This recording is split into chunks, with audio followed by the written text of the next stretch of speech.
حسبنا الله ونعم الوكيل، حسبنا الله ونعم الوكيل، حسبنا الله ونعم الوكيل.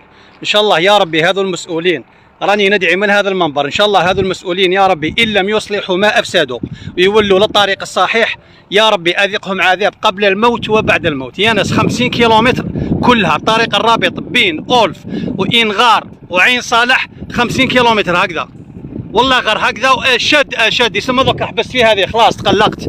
انا عندي سياره رباعيه تقلقت، لو كنت في ستاسيون هي قال لي يوميا والله يدي باناج غير طالع هابط كراس مساكن ديما جوانا مطرطقين واحد طارق روتيلا كل واحد كيفاه.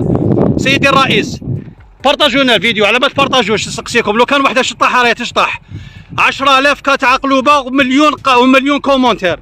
بارطاجونا يا بارطاج كيما قال بولحياه هذاك الفاسق راهي خلات.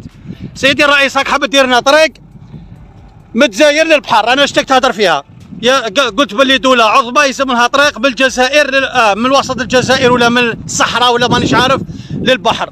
سيدي الرئيس انا في داري، انا في البيت تاعي نبدا بالاساسيات بنروح الكماليات. شوفوا الطريق كيف راهي يا ناس 50 كيلومتر كلها هكذا، والله غير عيب. سيدي الرئيس تسلط على هذو الولات هذو المسؤولين اللي راهم دايرين الطرق هذا عيب وعار، هذا عيب وعار. 50 كيلومتر كلها هكذا، الناس راهي تعاني، اصحاب الكوامن الناس مشارجيه لي زاكسيدو هاو تقلب كاميو. اتقوا الله في انفسكم.